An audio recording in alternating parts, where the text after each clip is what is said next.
Hello दोस्तों, कैसे हो आप लोग। आई होप कि सब लोग बहुत अच्छे होंगे और सबकी पढ़ाई बहुत अच्छे से चल रही होगी। मैं प्रदीप झा आप सभी लोगों का एक बार फिर से आपके अपने यूट्यूब चैनल आर्यभट्ट पाठशाला पर स्वागत करता हूं। जैसा कि आप देख रहे हैं, हम जेएसएससी सीजीएल 2021 को फोकस करके जो एग्जामिनेशन होने वाला है उस पर मैथ्स कर रहे हैं।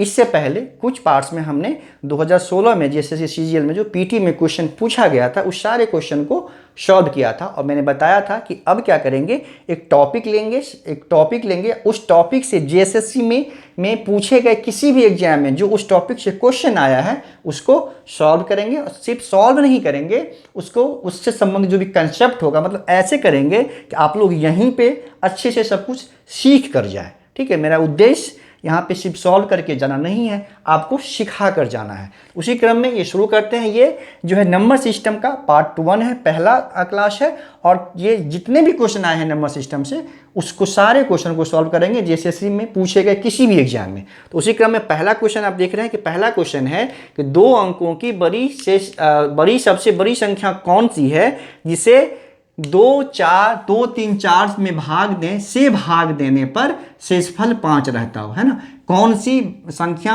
है जिसमें इससे भाग देने पर, यहाँ पर नहीं दिख रहा होगा, ये भाग देने पर शेषफल 5 रहता हो। जब ऐसा क्वेश्चन आए, ठीक है, कि कोई आपको कुछ नंबर गिवन हो, उससे मतलब उससे भाग देने पर जो कौन सा नंबर है, तो उस केस में सबसे पहले आपको एलसीएम पता करना होगा। तो यहाँ पे 2, 3, 4, ठीक, ये 3 डिजिट हो गया। इसका हमें एलसीएम पता करना होगा। इसका एलसीएम पता है आपको 12 होगा, 12 हो जाएगा इसका एलसीएम। ये तो आप लोग अच्छे से पता होगा कि एलसीएम इसका 12 होगा। जब इसका एलसीएम निकाल लिया हमने, तो अब देखना है हमें कि 12 से इसमें कौन सा सबसे बड़ा नंबर है जिसमें 12 पे डिवाइड करेंगे और रिमाइंडर 5 बचे। रिमाइंडर इसका 5 बचे।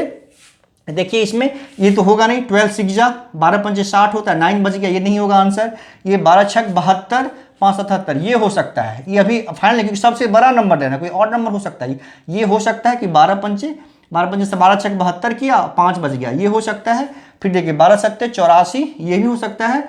और ये हो गया आपका 12 8 96, ये नहीं होगा, है ना। तो ये दोनों तो कट गया, इसमें रिमाइंडर बच ही नहीं रहा है 5, 12 से कैंसिल करने पे, ठीक है। अब इस दोनों में देखिए 77 और 89 बचा, 2 आंसर हो सकता है। लेकिन यह हुआ है कि इसमें सबसे बड़ी कौन सी है, तो इसमें सबसे बड़ी हो गई तो 89 हमारा आंसर हो जाएगा, है ना। इसमें सबसे बड़ी, तो इसमें भी 12 से डिवाइड करके रिमाइंडर 5 बच रहा है, इसमें भी 12 से डिवाइड करके रिमाइंडर 5 बच रहा है। बट 89 इज ग्रेटर देन 77, इसीलिए हमारा आंसर इसमें 89 हो जाएगा। बस ऐसे में आपको कि जब भी दिया हो कि इस नंबर से कौन सी संख्या आगे, अगर ऐसा क्वेश्चन हो कि ये संख्या जो है अधिकतम सबसे बड़ी कौन सी डिजिट है जिससे ये विभाजित हो, उस केस में जिससे विभाजित हो ये सभी, वो उस केस में एचसीएफ पता करते हैं। और अगर वो संख्या कौन सी है जो इससे विभाजित हो, जो गिवन नंबर से विभाजित हो, उस केस में हम लोग एलसीएम पता करते हैं। तो ये क्वेश्चन में समझ के इस तरह क्वेश्चन आए,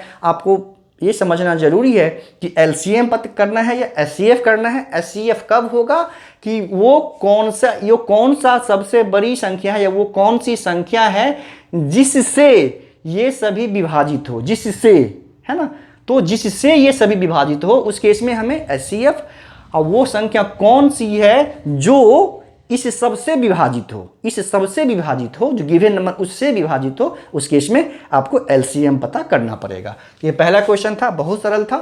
क्वेश्चन आसान पूछता है, बस एक बार समझ में आ गया तो बहुत आसानी से हम सॉल्व कर सकते हैं। दूसरा क्वेश्चन देखिए क्या, ये भी बहुत सरल क्वेश्चन है। यदि किसी संख्या और उसके व्युत्क्रम मतलब रेसिप्रोकल, उल्टा व्युत्क्रम का अंतर 0 है। मान लीजिए एक संख्या अगर x है, ये x है, ठीक है, उसके व्युत्क्रम क्या हो गया 1/x, x का रेसिप्रोकल 1/x, इसका अंतर जो है वो 0 है, इसका अंतर जो है वो 0 है, ये हमें गिवन है। तो अब देखिए पूछ रहा है तो वह संख्या कौन है, मतलब वह संख्या कौन है। अब देखिए इसका मतलब ये हो गया x इक्वल टू हो गया 1/x, है ना।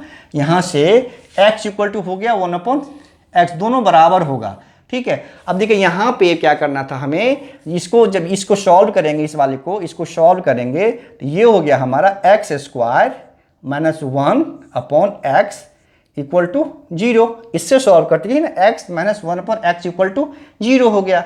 अब यहाँ पे देखिए कि x² - 1 equal to x into 0, ये तो 0 हो गया।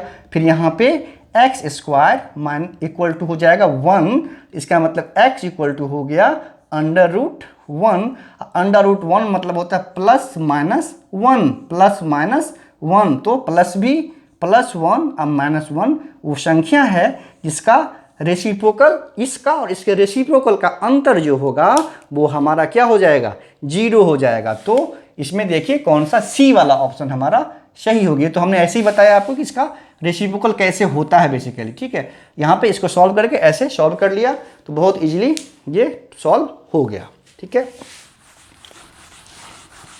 अब देखिए अगला क्वेश्चन है, अच्छा साथ में क्या करेंगे, जो जैसे HCF LCM से क्वेश्चन होगा, आपका रेशियो से क्वेश्चन होगा, तो कोशिश करेंगे नंबर सिस्टम के साथ ही उसमें करते जाएं। मैं रोज रेशियो के कंसेप्ट को भी साथ में बताते जाऊंगा। सिंपल जो क्वेश्चन होगा, जो रेशियो का कॉम्प्लिकेशन क्वेश्चन होगा, फिर उसको रेशियो वाले में हम लोग समझेंगे। अब देखिए ये क्वेश्चन है तीसरा वाला, इसमें है कि 672 को 2 पार्ट में डिवाइड करना है, उसका रेशियो है 5:3। मतलब 672 को 2 पार्ट में डिवाइड करना है, ऐसे डिवाइड करना है कि एक पार्ट 5 हो, दूसरा पार्ट 3 हो, मतलब 5:3 के रेशियो में डिवाइड करना है कि अनुपात में विभाजित किया जाता है। तो बड़ा भाग कितना होगा, बड़ा भाग कितना होगा। इस तरह के क्वेश्चन को सॉल्व करने के लिए आपको कुछ नहीं करना है, 672 जो नंबर है उसको ऊपर लिखिए, जो रेशियो है ना, जो रेशियो है उस दोनों को ऐड कर दीजिए, मतलब 5 + 3 इंटू जो पार्ट पता करना, अगर बड़ा भाग पता करना है तो बड़ा भाग 5 है, छोटा भाग 3 है, तो बड़ा भाग 5 है तो इंटू 5 कर देंगे। ये बेसिकली है क्या, 672/8 कर देंगे तो एक पार्ट निकल जाएगा, एक पार्ट निकल गया। और जब हम 5 पार्ट पता करना है तो इंटू 5 कर देंगे। तो सिंपली इसको सॉल्व कर लेंगे, 672 डिवाइड बाय 8 इंटू 5 है ना। अब 8 8 जा 64, 3 8 4 जा 32, 84 इंटू 5 ये कैंसिल हो गया 84 से, है ना। 84 इंटू 5 हो जाएगा, ये हो गया आपका 5 4 जा 20, 0 8 5 जा 40, 42 420 जो होगा इसका आंसर होगा। तो आपने देखा कि कितना सरल था ये। पहले एक पार्ट निकाल लेंगे, एक पार्ट कैसे निकालेंगे, जो रेशियो है उसको ऐड कर देंगे, उससे जो नंबर गिवन है उसको इससे डिवाइड कर देंगे तो एक पार्ट निकल जाएगा। और जो पार्ट निकालना है, ये बड़ा पार्ट निकालना था तो 5 है, छोटा पार्ट निकालना होता तो यहाँ पे इंटू 3 करते, 5 नहीं करते। तो उस हिसाब से कोई भी पार्ट निकालना हो बहुत आसानी से हम पता कर सकते हैं। इसका आंसर हो गया हमें 420। अगर यहीं पे मान लीजिए छोटा पार्ट निकालना होता तो ये हो जाता हमारा 84 इंटू 3, तो ये हो जाता 4 3 जा 12, 1 8 3 जा 24, 25, ये हो जाता हमारा 252। ये छोटा पार्ट, जो 3 रेशियो वाला पार्ट है वो निकालना होता है। यहाँ पे निकालना बेसिकली ये था, तो हम सिर्फ इसको फाइंड करेंगे, ठीक है। अगला क्वेश्चन देखिए, बस समझते जाना है साथ में। अगर मैं बता रहा हूँ, अगर इसमें कुछ भी समझ में ना आए, अगर कुछ भी प्रॉब्लम हो, कुछ लगे कि आपको नहीं समझ में आया, तो कमेंट में जाके कमेंट करना है। मैं फिर से आकर उसको अच्छे से सारे कंसेप्ट को फिर से सॉल्व कर दूंगा और बता दूंगा। अब देखिए अगला क्वेश्चन काफ़ी अच्छा क्वेश्चन है, टिपिकल क्वेश्चन, थोड़ा सा इसमें समझना है चीज़ों को, ठीक है। लड़कों के एक समूह में कुछ राशि का विभाजन किया जाता है। यदि प्रत्येक को 48 पैसा, अगर प्रत्येक को 48 पैसा दिया जाता है तो उस केस में 2 रुपया बच जाता है, ठीक है। किंतु यदि प्रत्येक को 61 पैसा दिया जाता है, 61 पैसा दिया जाता है, तो उस केस में क्या होता है कि 60 पैसा कम पड़ जाता है। मतलब सभी को 61 पैसा नहीं मिल पाता, 60 पैसा घट जाता है। लेकिन अगर 48 पैसा दिया जाता है तो क्या होता है, उस केस में 2 रुपया बच जाता है ना, 2 रुपया बच जाता है। तो हमें पता करना है तो लड़कों की संख्या कितनी है। ये क्वेश्चन जो पूछा हुआ था, इससे पहले वाला क्वेश्चन होता है, ये पूछा हुआ था आपका जो एक्साइज इंस्पेक्टर जो था, एक्साइज सब इंस्पेक्टर था, उसमें पूछा गया था। ये उत्पाद निरीक्षक और सहायक उत्पाद निरीक्षक एग्जाम हुआ था 18/10/2015 को। ये झारखंड सचिवालय LDC का एग्जाम हुआ था 2016 में, 17/1/2016 को। उसमें क्वेश्चन ये पूछा गया है और ये भी क्वेश्चन जो है उसी में पूछा गया जो अभी हम लोग कर रहे हैं, ठीक है। तो अब देखिए मानते हैं कि लड़कों की संख्या हमें नहीं पता है, तो मान लिया हमने कि लड़कों की संख्या x है। क्लियर, लड़कों की संख्या x है। क्लियर है। अब देखिए, अगर एक लड़के को 48 पैसा दिया जाता है, अब हमें इसके लड़कों के टर्म में कुल पैसा कितना है, कुल अमाउंट कितना है, वो हमें फाइंड कर लेना है। ठीक है। अब देखिए क्या होता है कि अगर 48 पैसा दिया जाता है एक लड़के को, तो टोटल लड़के x है, तो कुल पैसा कितना दिया जाएगा, 48x। ये पैसा होगा, ये रुपीज नहीं है, क्योंकि पैसे में दिया होगा, ये पैसा हो गया। 48x जो है वो पैसा हो गया। ठीक, 48x जो है पैसा हो गया। इतना पैसा सभी लड़कों को मिलाकर दे दिया गया। उसके बाद क्या है, 2 रुपया बच जाता है, मतलब इसके 48 पैसे करके सभी लड़कों को दिया जाता है, तो 2 रुपया बच जाता है। इसका मतलब इसमें 200 ऐड कर देंगे, है ना। इसमें इतना पैसा टोटल है, 200 इसमें हमने ऐड कर दिया। 200 इसलिए ऐड किया कि ये 2 रुपया को जब पैसे में बदलेंगे तो ये 200 पैसा होगा, है ना। तो x टोटल x है, एक लड़के को दिया जाता है 48 पैसा, 48 पैसा। तो x लड़के में टोटल पैसा कितना खर्च हो गया, देना पड़ जाएगा 48 इंटू एक्स, पैसा उसमें 2 रुपया बच जाता है, तो ये 200 पैसा उसमें ऐड कर देंगे, मतलब इतना टोटल पैसा था, इतना टोटल पैसा था। और दूसरा केस देखिए क्या है, अगर 61 पैसा दिया जाता है, 61 पैसा, ठीक है, उस केस में टोटल पैसा कितना दिया जाएगा, 61x हो जाएगा। टोटल पैसा 61x सभी को दे दिया गया, 61x पैसा देना है। लेकिन उस केस में क्या है कि 60 पैसा कम पड़ जाता है, उस केस में 60 पैसा कम पड़ जाता है। तो ये भी हो गया टोटल पैसा ही, 61 पैसा तो दिया गया, लेकिन सभी अंतिम वाले को 60 पैसा कम मिला, है ना। तो ये भी हो गया टोटल पैसा और ये भी हो गया टोटल पैसा, समझे। ये भी हो गया जो कुल कितना पैसा था ये, और ये भी हो गया कुल पैसा। अब ये दोनों, ये भी कुल पैसा है, ये भी कुल पैसा है, ये दोनों बराबर हो जाएगा।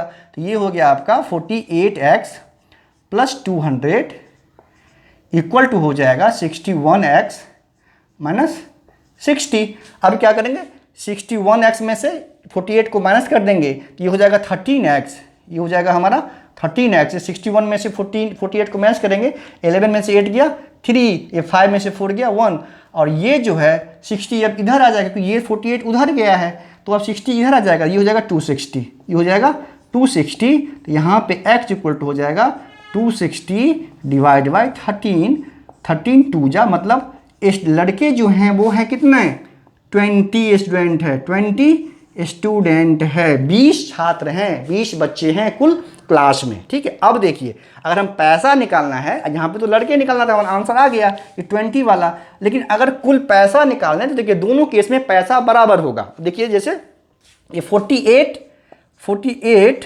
इंटू 20, ये कितना हो गया आपका, 8 2 16, 96 हो गया, 960 पैसे अब प्लस 200 पैसे, है ना। ये हो गया आपका 1160 पैसे। क्लियर है, ये हो गया 1160 पैसे। इसमें भी देखिए 61 इंटू 20 माइनस 60, ठीक है, ये हो गया आपका 61 2 जा हो गया आपका 122 1220, अब माइनस हो गया 60, है ना। ये भी देखिए आएगा 1160 पैसे, ये भी पैसे आ गया, ये भी पैसे आ गया। तो यहीं पे इक्वेशन जो बनाना था, क्या करना था कि लड़कों की संख्या को मान लेना था जो हमें निकालना है, और लड़कों की संख्या को यूज करके कुल कितने पैसे हैं, दोनों केस में अलग अलग टोटल पैसा निकलेगा। तो दोनों केस में जो टोटल पैसा होगा आपस में बराबर हो जाएगा। पहले वाले केस में अगर हम 48 पैसा देते हैं तो 200 पैसा यानी 2 रुपया बच जाता है, तो इसका मतलब वो ऐड कर दिया हमने इसमें, ठीक है। और दूसरे वाले केस में 60 पैसा कम पड़ जाता है, मतलब अगर 60 पैसा और रहता तो सबको 61 पैसा मिल जाता, लेकिन 60 पैसा कम पड़ गया तो 61x माइनस 60 हो जाएगा इस केस में कुल पैसा। ये दोनों आपस में बराबर हो जाएगा। बहुत आसानी से ये क्वेश्चन हम इस तरह का क्वेश्चन सॉल्व कर सकते हैं। थोड़ा सा कंसेप्ट को समझना है, आज दिमाग थोड़ा सा यूज करना है, बहुत इजीली इस तरह क्वेश्चन को हम सॉल्व कर सकते हैं। लास्ट क्वेश्चन देखिए, इसमें है कि प्रथम 20 क्रमागत सम संख्या का योग, वर्गों का योग पता करना है, वर्गों का योग, ठीक है। मतलब अब ये समझिए इसको कि वर्गों का योग मतलब पहला सम संख्या कितना है, 2 square plus 4 square plus 6 square. इस केस में 20 क्रमागत सम संख्या होगा तो लास्ट वाला कितना होगा 40 स्क्वायर। आप सोचेंगे कि है तो 20 ही, लेकिन हमने 40 क्यों ले लिया? हमने 40 इसीलिए लिया, इसमें देखिए इसमें टोटल सम संख्या 20 ही होगा। अगर 40 में आधा सम है आधा विषम है, 40 में तो कुल नंबर अगर 40 है तो आधा सम भी तो होगा, आधा सम होगा तो आधा विषम होगा, जैसे 1 3 5 ये तो विषम हो गया।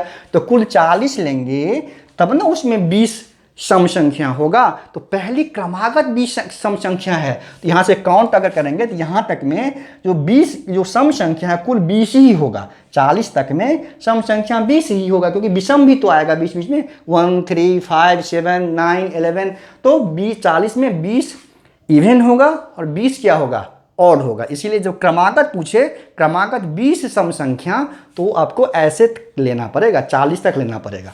इसका सम पता करना है हमें, ठीक है, इसका सम पता करना है। इस तरह का क्वेश्चन जो ही आए आपको तो सिंपल क्या करना है आपको, जितने हैं 40 हैं तो n plus 1 n plus 2 divide by 6, ठीक है, डिवाइड बाई 6 करना है, ठीक है, डिवाइड बाई 6 करना है। तो यहाँ पे क्या हो जाएगा n मतलब 40, ये चल नहीं रहा है, इससे 1 मिनट और इसी से कर लेते हैं। ये देखिए 40 हो गया, ये 40 हो गया, ये एक 41 हो जाएगा, ये 42 हो जाएगा, है ना, डिवाइड बाय ये 6 हो गया, डिवाइड बाय ये 6 हो गया, ठीक है। ऐसे याद करिए जब ऐसे हो या इवन हो या ऑड हो, दोनों केस में ये फॉर्मूला यूज करना है, n into n plus 1 into n plus 2 divide by 6। n equal to यहाँ पे 20 नहीं लेके n इक्वल टू 40 लेना है। ये जो लास्ट वाला नंबर है वो लेना है आपका n इक्वल टू, ठीक है, जो कि है तो सम संख्या 20 ही, लेकिन फॉर्मूला ये है उसका जितने हैं तो लास्ट वाला वही लेना है।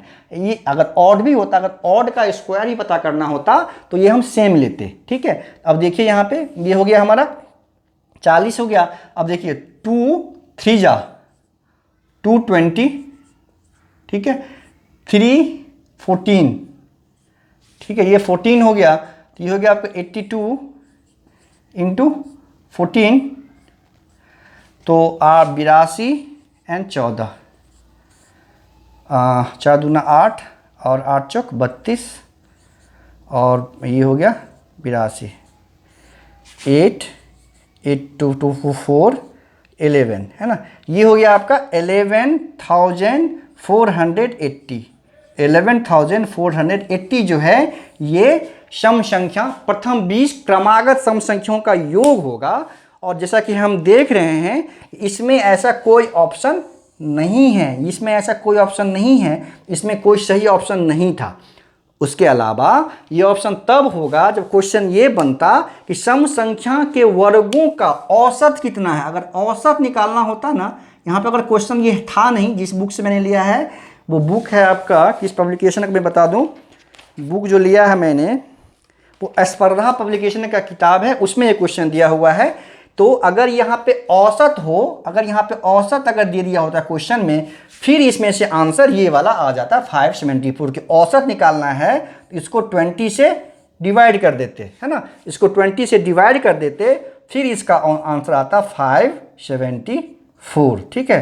तो क्वेश्चन एग्जैक्ट या तो क्वेश्चन में कुछ गलती है या तो आंसर में गलती। अगर क्वेश्चन ये सही है तो आंसर ये होगा, ठीक है। अगर आंसर सही है तो क्वेश्चन में यहाँ पे औसत कितना है, औसत निकाला, प्रथम 20 क्रमागत सम संख्या के वर्गों के योग का औसत कितना है, अगर वो पूछा जाता तो 574 आंसर होता। लेकिन अगर ये औसत नहीं रहता, प्रथम 20 क्रमागत सम संख्याओं के वर्गों का योग कितना है, तो सिंपली आपको आंसर होता 11,480, ठीक है। ये हो गया। अभी जो सम लिया हमने उसको हमने सॉल्व किया, ठीक है। अब क्या है, जो इन नंबर सिस्टम पे कुछ चीज़ आपको याद रखना पड़ेगा हमेशा, जैसे कि अगर एक से लेके, जैसे ऐसे एक से लेके 1 + 2 + 3 प्लस मान लीजिए n तक लगातार नंबर है और एक से ही स्टार्ट है, ठीक है, उस केस में इसका सम हो जाता है n × n+1/2।